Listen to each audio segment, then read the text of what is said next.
말 한마디 한마디에 건강한 마음을 담아 전하는 여기는 라디오 구구절절입니다.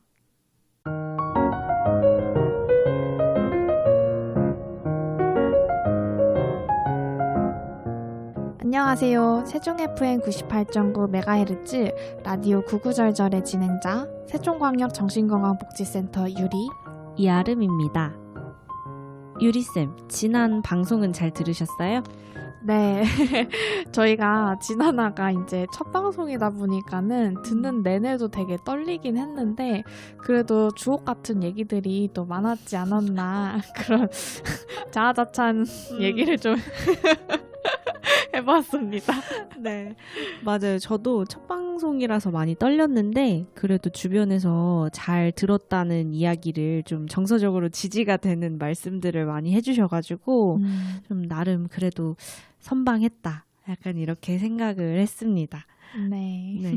혹시 또 지인분들 중에 뭐 유리쌤한테 또 특별히 해준 이야기들은 없었나요? 저도 막 생각보다 목소리가 좋다 이런 칭찬도 들어가지고 기분도 좋았고 그리고 제가 또 휴학 때 신 얘기를 했잖아요. 네. 근데 그때 막 친구들이 막 열심히 쉬었지 않냐 그때 놀기만 했던 거 아니냐 정말 막, 생산적인 시간이었냐. 막 그렇게 얘기를 해가지고 또 재밌게 친구들이랑 얘기를 나눴던 것 같아요. 맞아요.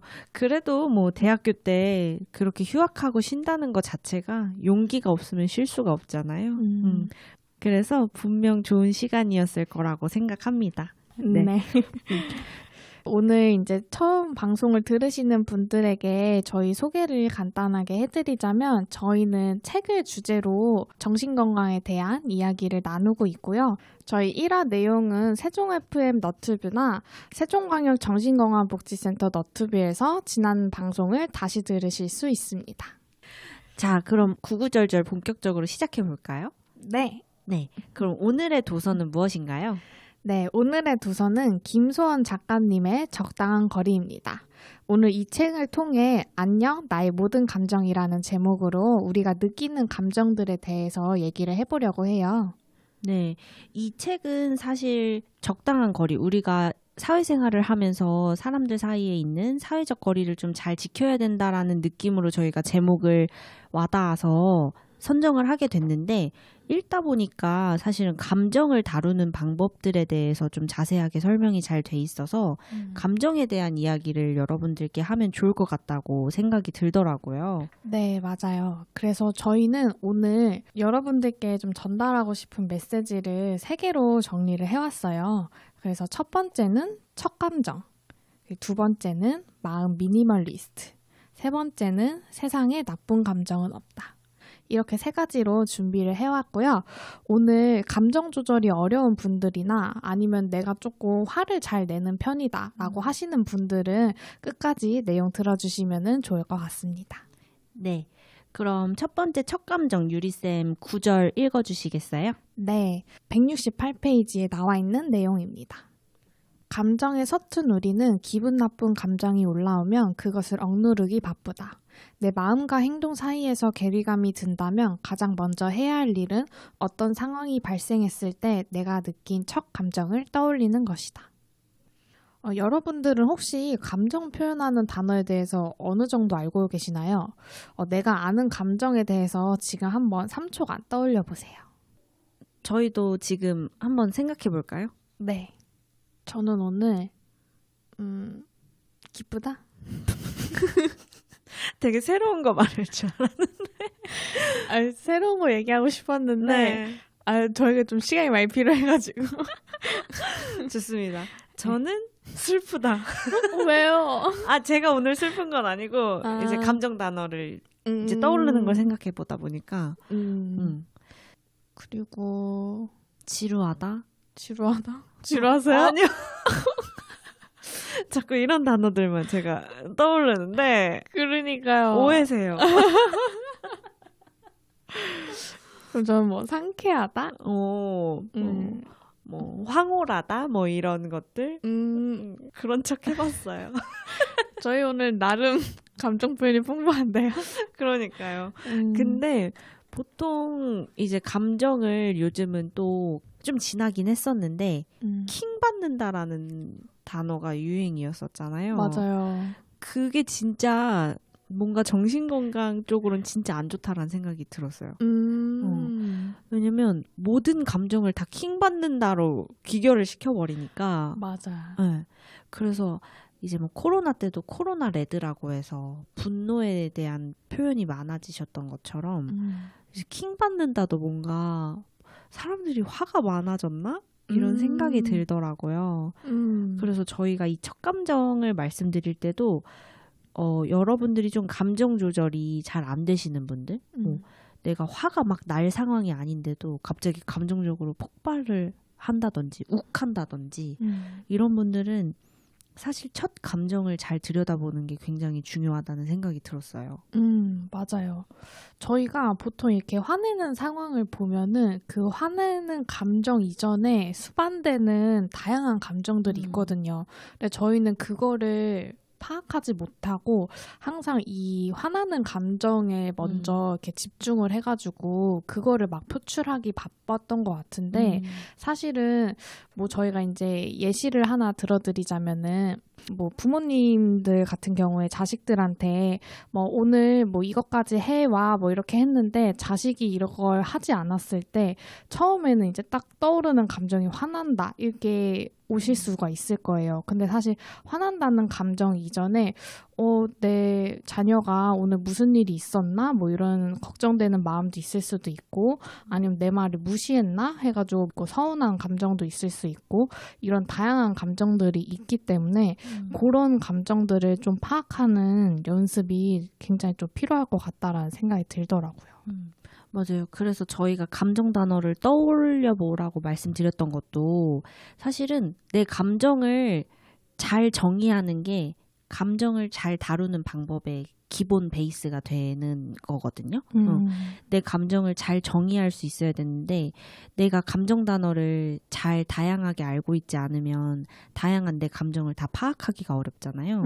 그래서 나 떠오르는 게 뭐 화난다, 짜증난다, 슬프다, 기쁘다, 즐겁다 이 정도로 국한된다면 인터넷에 한번 검색을 해보세요. 감정 단어를. 정말 다양하거든요.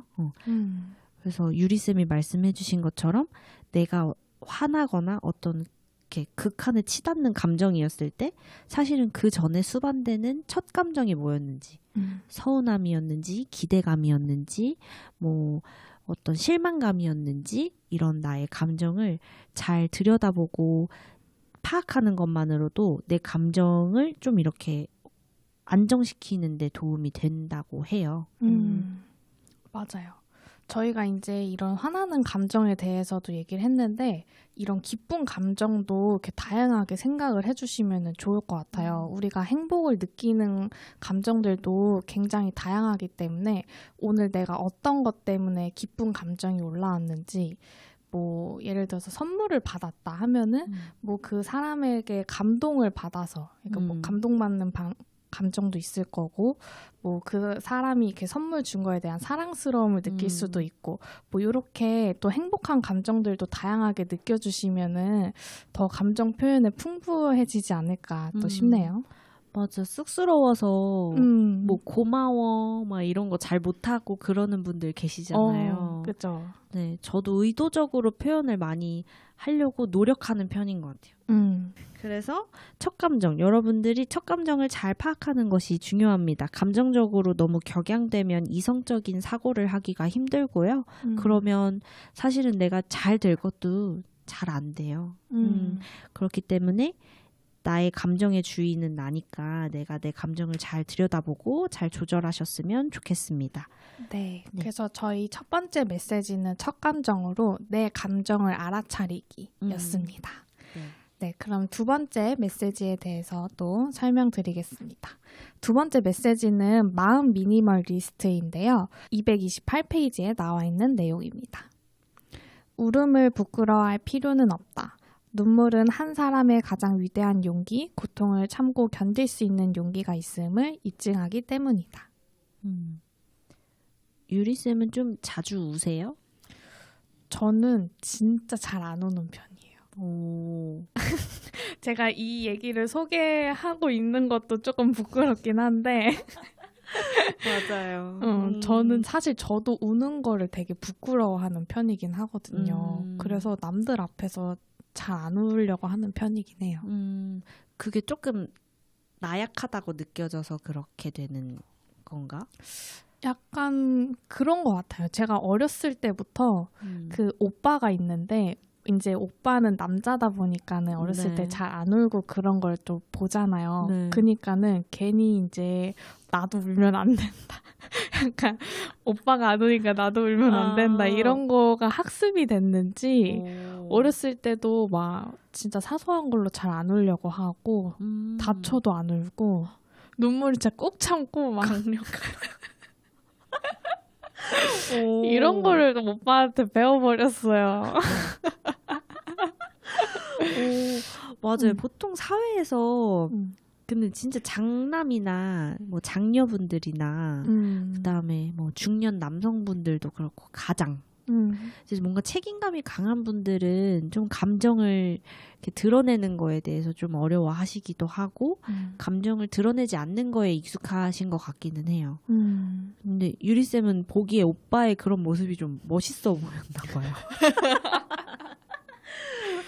그랬나 봐요, 제가. 그렇네요. 제가 좀 오빠를 동경했었거든요. 그러니까 우리가 미러링이라고 좀 좋아하는 사람이 있으면 그 사람의 모습이나 말투나 행동을 좀 따라하게 되는 게 있잖아요. 맞아요. 그러셨구나. 네. 아름쌤은 잘 우시고 그러는 편이세요? 저는 누구를 보고 그랬다기보다는 그냥 아까 이제 말했다시피 뭔가 이런 감정을 쉽게 드러내는 게 나의 이렇게 약한 모습을 드러낸다고 생각이 들어서 저는 참게 되는 게 있는 것 같더라고요. 그래서 사람들 앞에서는 잘 안 울고 영화 볼 때도 괜히 울면 되거든요. 근데 눈물을 엄청 참으려고 노력하다 결국 흘리는 결국은 흘리는데 저도 약간 표현하기에 좀 겁이 아직은 있는 사람이다라는 생각이 이번에 주제를 준비하면서 들었어요. 그런 생각이. 그래서 이 마음 미니멀리스트 쪽은 저도 되게 평소에 제 자신에 대해서 많이 이렇게 반성하고 이렇게 해야지라고 하는 부분이라서 좀 주의 깊게 봤던 부분이기는 합니다. 네, 저도요. 그래서 이렇게 좀 내 감정을 억압하고 좀 이렇게 잘 억누르는 분들은 이 방어기제라는 그 용어가 있는데요. 방어기제에서 억압이라는 거를 자주 사용하시는 분들이 보통 이런 경우들이 많아요. 근데 이 방어기제에 대한 내용은 저희가 2부에서 더 자세하게 다룰 예정이니 끝까지 잘 들어주시면 감사하겠습니다. 네. 그래서 저희가 이제 또 준비를 했죠. 저희가 이런 감정을 드러내기 어려운 분들을 위해서 좀 준비한 꿀팁이 있는데 그거는 감정일기를 좀 작성해 보셔라라는 겁니다. 그게 무슨 꿀팁이야? 아실 수도 있겠지만 저희가 첫 번째 첫 감정에서는 내 감정을 잘 파악했고 이제 두 번째 마음 미니멀리스트에서는 감정을 좀 잘 표현하셔라라는 메시지가 있는데 감정을 내가 드러내는 게 누군가한테 드러내는 게 조금 어렵다라고 하면 나 스스로에게는 좀 솔직한 시간이 하루에는 필요한 것 같아요. 그래서 감정일기를 작성하실 때는 사건, 생각, 감정 이렇게 세 가지를 적어주시는 게 좋은데요. 이제 그날에 어떤 에피소드가 있었을 때 내가 그 에피소드로 인해서 들었던 생각이 뭔지를 작성을 해보시고 그 생각을 통해서 든 감정이 뭔지 작성해 보시는 게 좋아요. 그래서 그 말은 즉슨 생각을 어떻게 하느냐에 따라서 내 감정이 결정된다는 거거든요. 그래서 내 생각을 좀 합리적으로 이성적으로 잘 할수록 내가 올바른 감정을 느끼는 게 왜곡되지 않는 감정을 느끼게 된다라는 거를 알 수가 있는 건데 예를 들어 볼게요. 오늘 제가 마트에 갔는데 누군가가 새치기를 했어요. 그래서 제가 기분이 나쁜 거예요. 근데 오늘의 그러면 감정일기를 쓴다고 하면 오늘 마트에서 누가 내 앞에서 새치기를 했다. 내가 든 생각은 저 사람은 질서도 안 지키나? 그래서 감정은 기분이 나쁘다. 아니면 두 번째로 든 생각은 할 수도 있겠죠. 내가 키가 작다고 나를 무시하나? 아, 그러면 내가 느낀 감정은 되게 불쾌하고 뭐 복수하고 싶다. 뭐 약간 이렇게 들 수 있는데 사실 복수하고 싶다는 생각이에요. 이것처럼 내가 생각과 감정을 분리해서 생각하지 못하는 분들도 많고 그렇기 때문에 우리가 감정이 어떤 건지 감정 단어가 어떤 건지도 좀 잘 파악하는 게 되게 중요하긴 하거든요. 그랬을 때 뭐 제가 긍정적이고 좀 여유가 있었다면 저 사람이 뭐 바쁜 일도 있었겠지라는 생각을 했다면 뭐 감정은 아무런 마음이 없었을 수도 있고 근데 감정일기는 보통 좋은 감정, 그러니까 유쾌한 감정일 때 쓰는 것도 너무너무 좋지만 이 불쾌한 감정을 꾹꾹 눌러놔서 어딘가 터트려버릴 것 같을 때 좀 쓰셔도 좋을 것 같아요. 맞아요.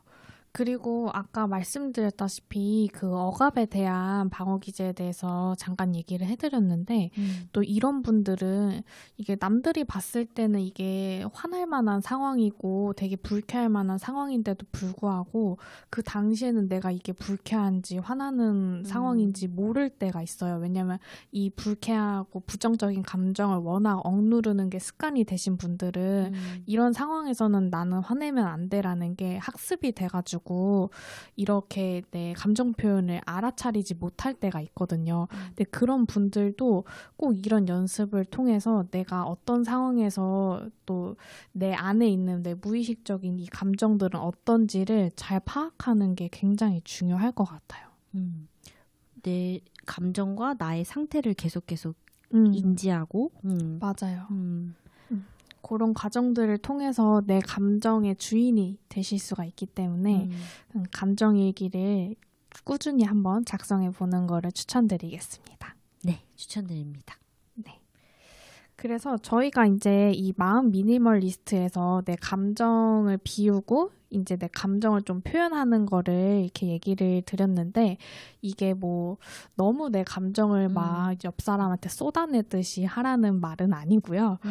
내 감정을 적절하게 표현을 하고 그 다음에 내가 비워내야 될 감정은 적절히 비워내는 연습을 하시는 거를 이제 추천드리고자 이렇게 저희가 이 마음 미니멀리스트를 가지고 와봤습니다.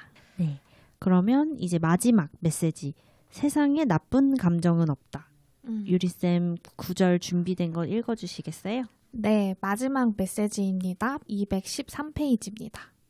감정에는 옳고 그름이 없다. 누군가를 사랑하는 마음도 미워하는 마음도 무언가를 두려워하는 마음도 그저 내 마음속에 흘러가는 물결일 뿐 나쁘거나 터부시해야 하는 것이 아니다.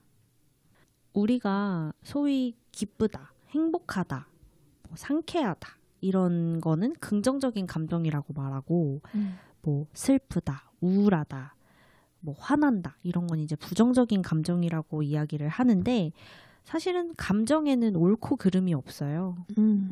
우리가 감정을 바라보고 가치 판단을 하는 게 옳지는 않은 것 같아요. 그러다 보면 이제 유리쌤이 아까 지나가듯이 말씀해 주시기는 했는데 그러면 내가 그 감정을 느끼는 순간 죄책감이 생겨버려요. 나 이런 감정 느끼면 안 되는데 난 이런 감정을 느끼다니 나쁜 사람이야.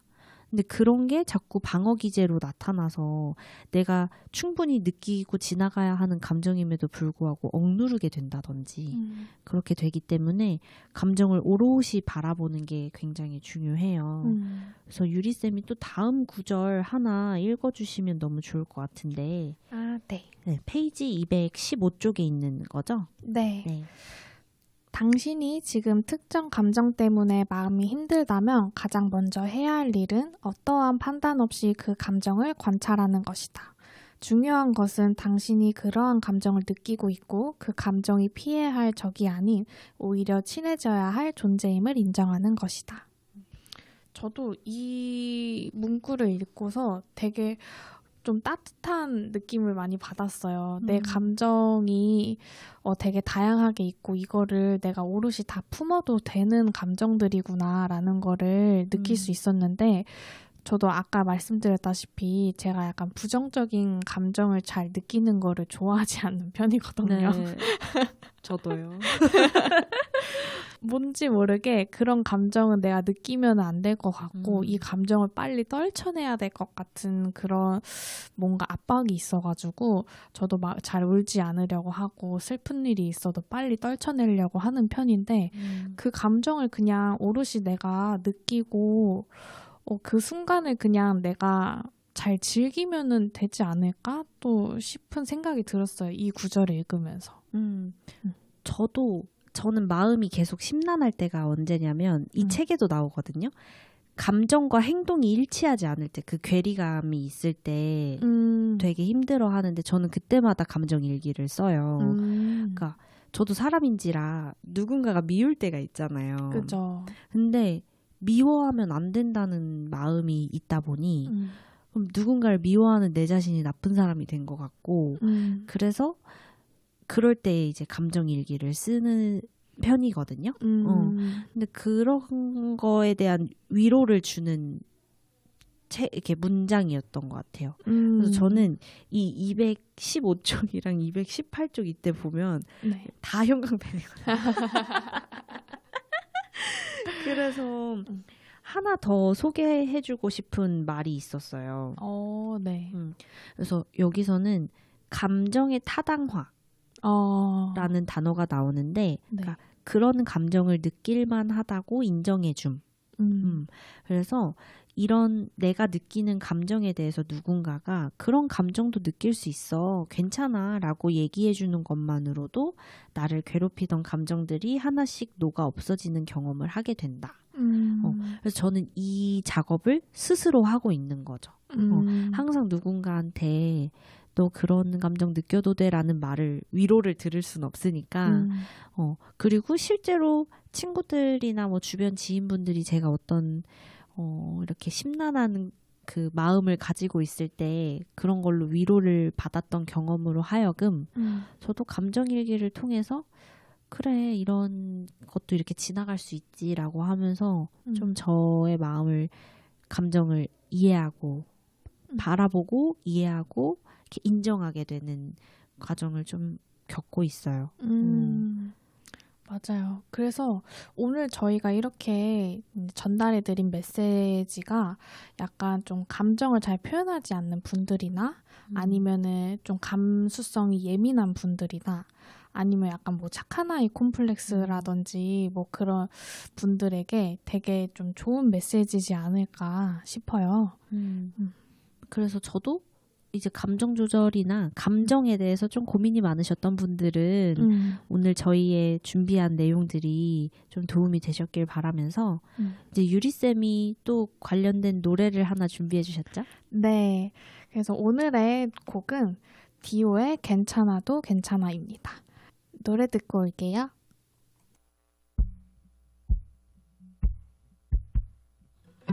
숱하게 스쳐간 감정들에 무뎌지는 감각 언제부턴가 익숙해져 버린 마음을 숨기는 법들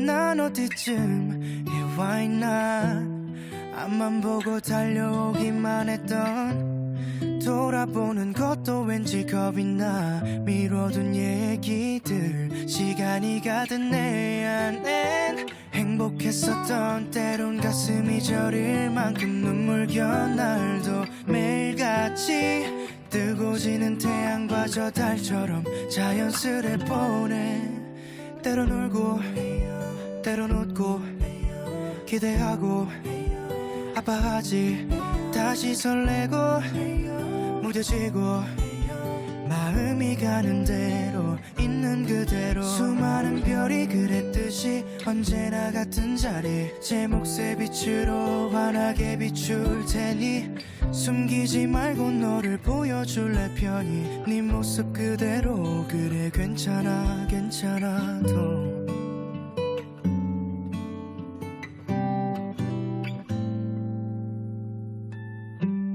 오늘 난 처음으로 솔직한 내 마음을 마주해 거울 앞에 서는 것도 머뭇대 이 표정은 또 왜 이리도 어색해 아름다운 건 늘 소중하고 잠시 머물다 아득히 멀어져도 늘 마주보듯 평범한 일상을 채울 마음의 눈 그 안에 감춰둔 외로움도 잠시 머물 수 있게 그저 바라봐 부드러운 바람이 불며 마음을 열어 지나갈 하루야 때론 울고 때론 웃고 기대하고 아파하지 다시 설레고 무뎌지고 마음이 가는 대로 있는 그대로 수많은 별이 그랬듯이 언제나 같은 자리 제 몫의 빛으로 환하게 비출 테니 숨기지 말고 너를 보여줄래 편히 네 모습 그대로 그래 괜찮아 괜찮아도 두 손에 가득 채워질 추억들은 소중한 우리 이야기 진심이 담긴 마음이 시간이 지나 다시 기억할 수 있다면 말할 수 있을까 너도 행복했다고 너와 울고 같이 웃고 기대하고 아파했지 모든 걸 쏟고 사랑하고 마음이 가는 대로 있는 그대로 말하지 못할 고민거리 깊게 상처난 자리 늘 같은 속도로 흘러가는 시간이 언제나 그랬듯이 씻어내줄 테니 흐르듯 살아도 그냥 괜찮아 괜찮아도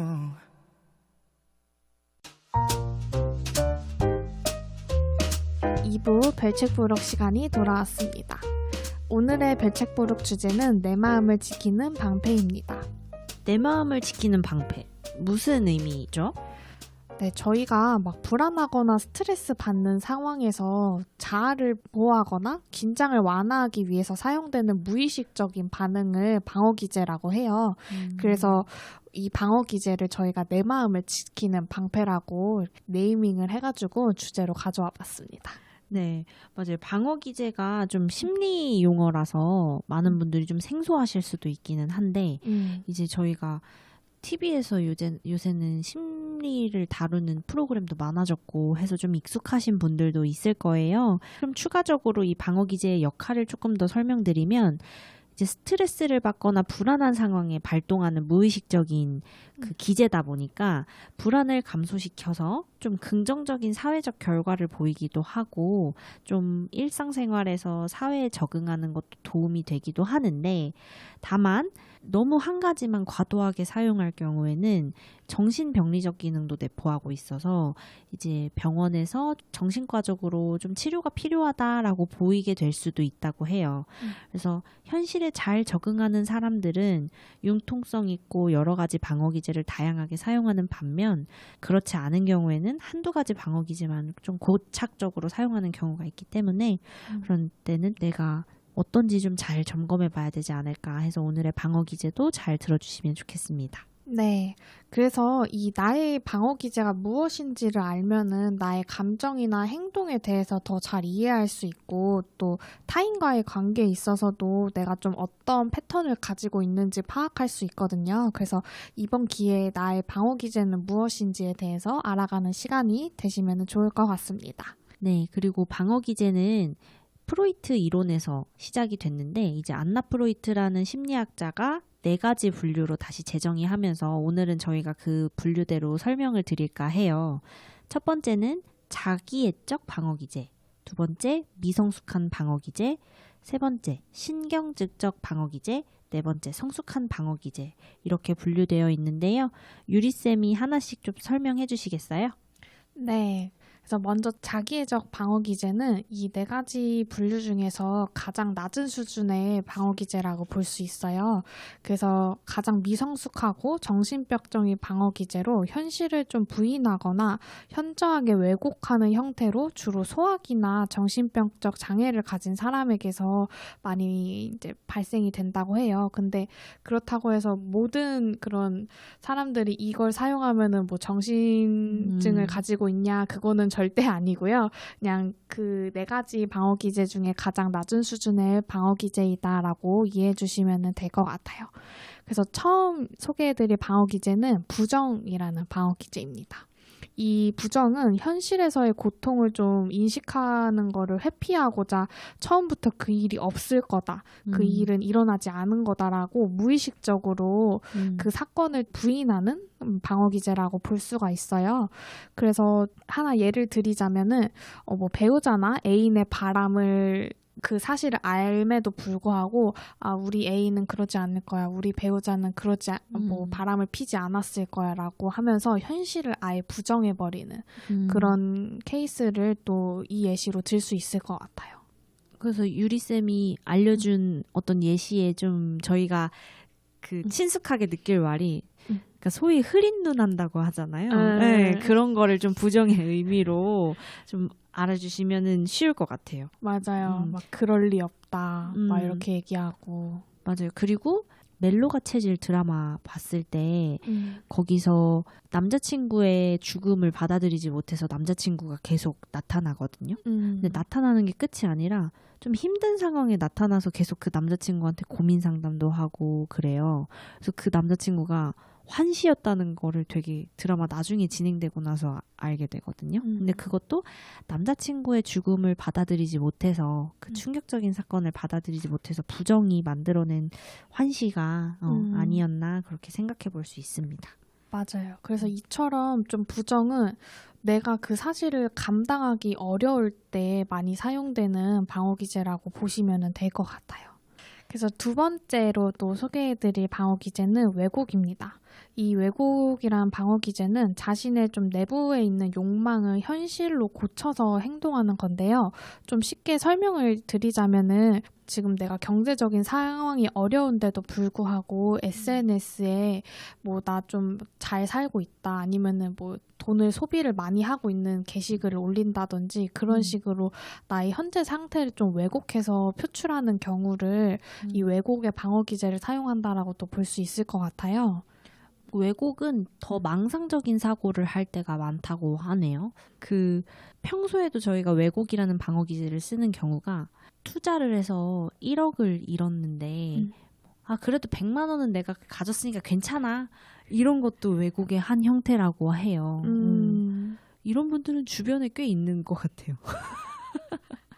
그러니까 무조건적인 긍정을 하는 것도, 그러니까 부정적인 상황을 무조건 긍정적으로 받아들이는 것도 왜곡일 수 있다. 맞아요.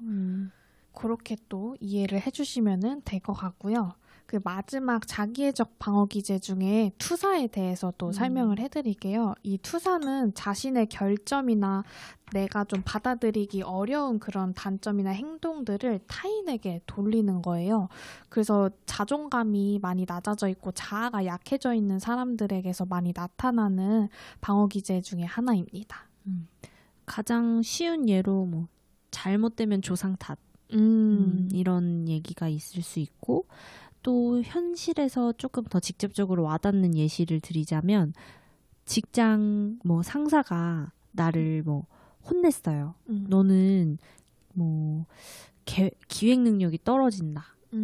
근데 그러면 자기가 기획 능력이 정말 떨어지는 사람일 수도 있고 자기가 그거에 대한 결함을 느끼고도 있는데 그걸 이제 직장 상사한테 투사를 해서 나는 괜찮은데 저 사람이 날 그렇게 보는 거야 라고 생각을 해버리는 거죠. 그래서 내가 가지고 있는 어떤 열등감이나 결함 같은 것들을 다른 사람이 내 자기의 내부 결함을 외부에서 찾는 거예요. 그래서 그런 경우가 투사라는 방어 기제가 발동되는 거라고 볼 수 있습니다.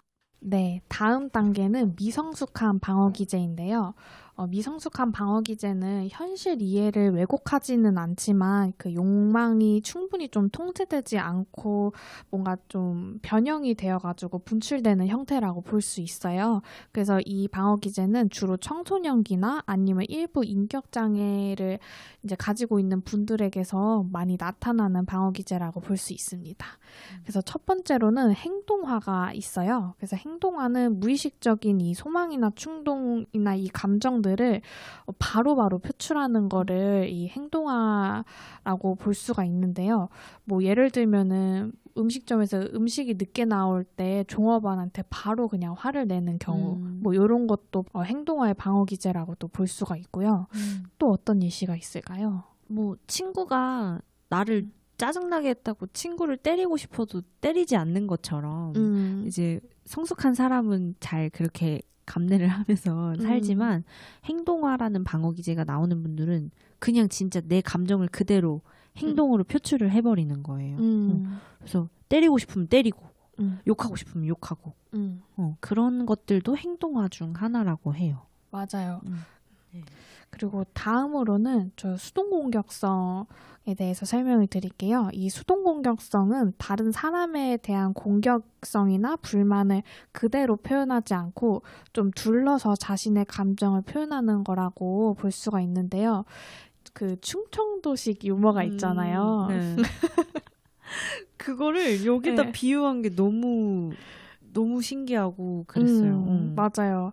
이게 충청도식 유머가 그 나중에 이제 저희가 성숙한 방어 기제에 대해서 또 설명을 드릴 때 나올 얘기인데 유머라는 또 성숙한 방어 기제가 있어요. 그래서 이 불안하고 긴장되는 이 상황을 좀 유머스럽게 잘 대처하는 그런 성숙한 방어 기제가 있는데 이게 충청도식 유머가 잘못 사용되면은 수동 공격성이라는 방어 기제로 사용될 수가 있고 또 잘 사용이 되면은 유머라는 그런 성숙한 방어 기제로 사용될 수 있겠다 이렇게 싶더라고요.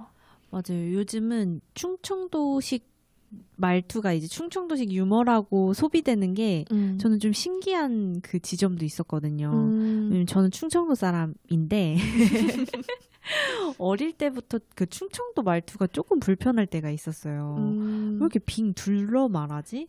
직설 화법은 아니니까요.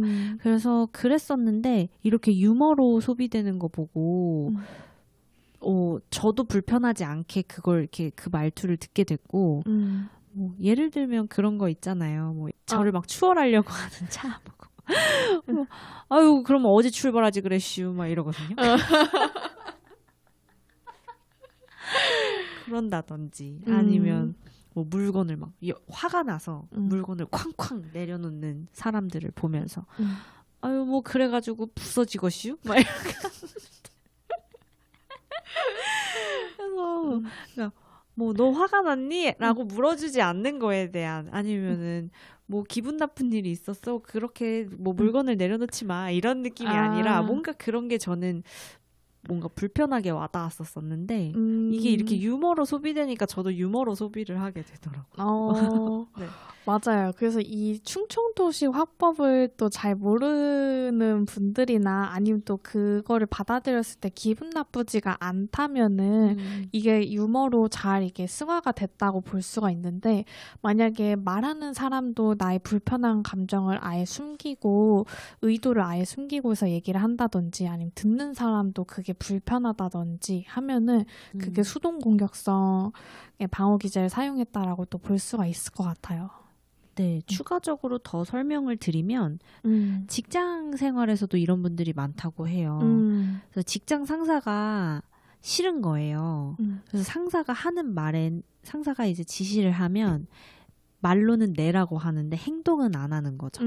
그래서 좀 뾰로퉁한 태도를 보인다거나 일을 미룬다거나 그다음에 꾸물거린다거나 좀 아니면 정말 잊어버리는 그러니까 자기의 일상생활에서는 모든 게 완벽해. 뭐 콘서트도 보러 가고 취미나 이런 거는 다 잘 챙기는데 회사에서 유독 건망증이 생기는 직원이 있다. 굉장히 수동 공격적인 태도를 보이고 있다라고 이해하시면 좋을 것 같아요. 맞아요. 그래서 이런 유형인 분들이 또 수동 공격성을 많이 사용한다. 라고 또 정리해 볼 수 있을 것 같고요. 그래서 다음에는 저희가 또 신경증적 방어기제에 대해서 설명을 드릴게요. 이 신경증적 방어기제는 스트레스적인 상황에서 성인들이 주로 이제 많이 사용하는 방어기제라고 볼 수 있어요. 그래서 첫 번째로는 전치입니다. 전치는 적대감이나 폭력 등 이런 공격적인 정서와 행동을 힘이 없거나 아니면 나한테 위협이 되지 않은 사람이나 사물에게 좀 표출하는 방어기제라고 볼 수가 있어요. 그래서 뭐 주로 직장에서 좀 이렇게 깨지고 온 경우에 뭐 집에 와가지고 뭐 아내라든지 남편이라든지 아니면 자녀들한테 화풀이를 하는 경우도 이 전치의 예시 중에 하나가 될 수 있을 것 같아요. 네, 전치는 그 감정을 그대로 다른 대상한테 표출하는 걸 전치라고 한대요. 그래서 또 얘도 속담으로 보면 종로에서 뺨 맞고 한강에서 화풀이한다. 아, 왜요? 거기 가서 화풀이를 하냐고요. 그래서 이게 사실 방어기제가 네. 서양 학문이잖아요. 네. 근데 이게 속담을 보면은 우리 조상들도 방어기제에 대해서 알고 있었구나. 정말 지혜로우신 분들이고 맞아요. 네, 이렇게 진짜 딱딱 들어맞는 속담이 있을 때 너무 속 시원하고 이해가 확 되잖아요. 맞아요. 네, 그래서 전치는 사실 저희가 일상적으로 느끼는 경우는 부모님한테 가장 많지 않을까요? 가족들한테? 그죠. 나한테 편한 상대한테 조금 감정이 나가기가 쉽잖아요. 맞아요. 그래서 내가 편안하고 나를 안정시켜주는 사람들한테 더 잘해야겠다라고 생각하게 만들어주는 방어기제였습니다. 네. 네. 그 다음 이어서 억압에 대한 또 설명을 해드릴게요. 이 억압은 좀 현실에서 받아들이기 힘든 충동이나 욕망을 의식으로 꺼내오지 못하도록 무의식적으로 밀어내는 거라고 볼 수 있어요. 그래서 다시 쉽게 말하면은 조금 내가 이거는 표출하면 안 되는 감정이다라고 무의식적으로 느끼면서 그 감정을 억누르는 거를 또 억압이라고 또 설명할 수 있을 것 같아요.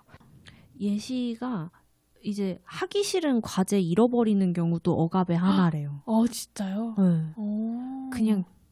그냥 무의식 저편으로 밀어버리는 거죠. 오. 맞아. 그리고 또 제가 또 이걸 찾아보다가 되게 딱 들어맞는 또 예시가 있다고 느껴졌던 게 그 영화 엘리멘탈에서 엠버가 나오잖아요.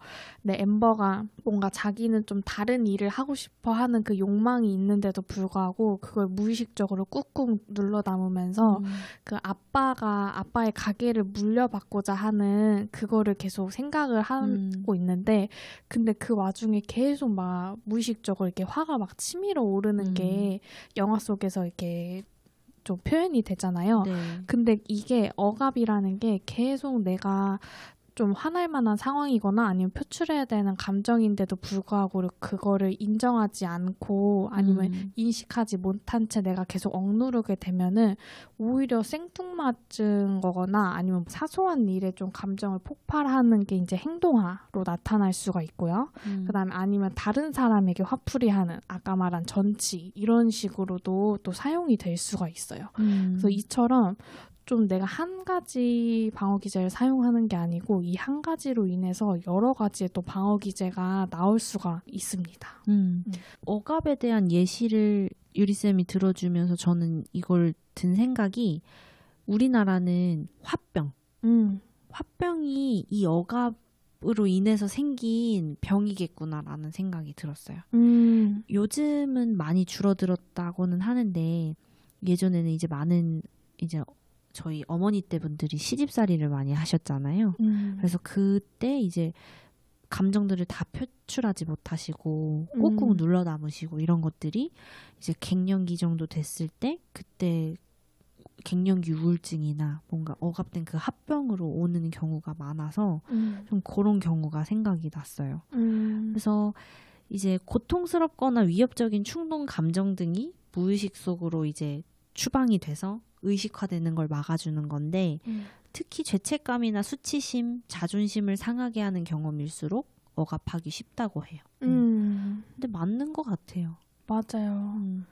그래서 이런 감정을 내가 좀 잘 인지하고 잘 표현하는 게 좀 중요할 것 같은데 이걸 이제 잘 표출하지 못했을 때 이제 아까 말씀드린 행동하나 전치 이런 식으로도 나타날 수 있고 또 아니면 이제 이 감정이 내부로 기인됐을 때는 이 상황의 문제를 나로 이렇게 또 받아들일 수가 있거든요. 그래서 네. 이거 내가 뭔가 잘못됐다 아니면은 문제의 원인을 나로 찾으면서 좀 자존감이 낮아질 수도 있어요. 근데 억압이랑 비슷한 말로 또 성숙한 방어 기제가 하나 있기도 하잖아요. 맞아요. 그래서 이 성숙한 방어 기제로는 억제가 있어요. 그래서 억제는 이 의식 차원에서 느껴지는 충동과 갈등을 축소하거나 조절하는 건데요. 이 억압과 반대되는 점이 억압은 무의식적으로 내 감정을 통제하는 거라고 하면은 억제는 의식적으로 내 감정을 통제하는 거라고 보실 수가 있어요. 네. 그래서 억제가 성숙한 방어 기제인 이유는 불편한 걸 이미 오롯이 느끼고 있는데 그 불편감을 내가 의식적으로 없애려고 노력을 하기 때문에 이게 성숙한 방어 기제인 거거든요. 그래서 예를 들면 이제 실연을 당하거나 창피당했던 기억을 머릿속에서 지우려고 뭐 사진을 다 삭제한다던가 뭐 눈앞에서 다 그런 것들을 없애는 것도 억제 하나라고 해요. 그래서 억압은 말 그대로 내가 의도하지 않았는데 그냥 까먹거나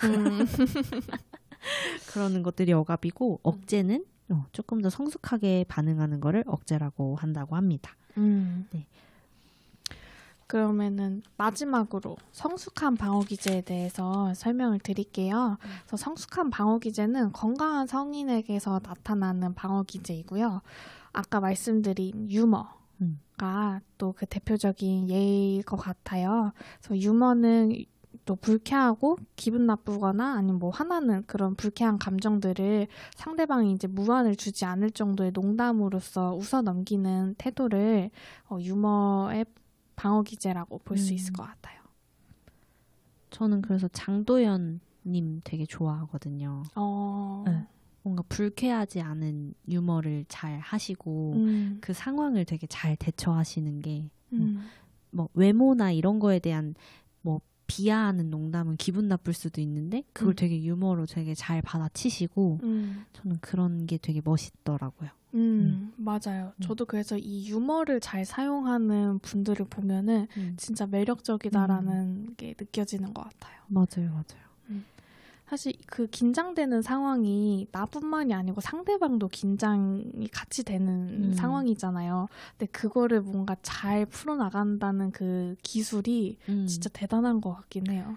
맞아. 이게 연인 관계에서도 싸움이 막 뭔가 팽팽하게 될 때가 있잖아요. 근데 그때 둘 중 한 명이라도 누가 유머만 던지면 알죠? 이렇게 뭔가 웃음만 나면 그냥 그 상황은 끝나는 건데 막 둘 다 막 자존심 때문에 막 이렇게 하고 있으면 그래서 유머라는 거는 정말 필요한 것 같아요. 그냥 일상에서도. 맞아요. 그리고 승화라는 또 방어 기제도 있는데요. 승화에 대해서 한번 설명을 해주시겠어요? 네, 승화는 사실 성숙한 방어 기제에서 가장 대표적인 방어 기제라고 볼 수 있는데 내가 가진 욕망이 충동이 너무 원초적이고 사회적으로 용납되지 않는 충동일 경우에 이걸 적절히 억압할 수 없을 때 사회적으로 용납 가능한 형태로 전환해서 표출하는 거를 승화라고 해요. 무슨 말인가 싶죠? 예를 들면 내가 공격성이 높은 사람이에요. 그러면 뭐 격투기 선수가 돼서 뭐 챔피언이 된다든지 아니면 내가 뭔가 성적 욕망이 큰 사람이에요. 예술가로서 내 예술 행위로 그걸 풀어낸다든지 그다음에 내가 좀 잔인한 충동이 있을 때 뭐 외과 의사가 돼서 수술을 집도한다든지 좀 이렇게 사회에서 좀 용인이 되는 긍정적인 방향으로 전환하는 거를 승화라고 합니다. 맞아요. 그래서 그 행동화랑 대비되는 방어 기제라고 볼 수가 있을 것 같아요. 그 행동화는 그 내면에 있는 충동들을 바로바로 표출하는 걸로 볼 수 있다면 이 승화는 이 내면에 있는 욕구를 잘 또 좋은 방향으로 승화시켜가지고 표출하는 거라고 또 볼 수가 있네요. 그럴 수 있겠네요. 그래서 오늘 내 감정을 인식하고 내 감정을 좀 잘 다루는 방법에 대해서 이야기를 나누어 보았는데요. 우리가 옷이나 액세서리 이런 걸로 나를 많이 표현을 하잖아요. 근데 이런 것도 중요하지만 또 나의 감정을 잘 인지하고 내 감정을 잘 표현하는 것도 매우 중요한 과정입니다. 그래서 오늘 이 시간을 통해서 나의 감정에 대해서 이해하고 나를 있는 그대로 수용해보는 시간이 되셨기를 바라면서 지금까지 말 한마디 한마디 건강한 마음을 전하는 라디오 구구절절의 진행자 유리 이아름이었습니다. 구구절절 이만 꾸이.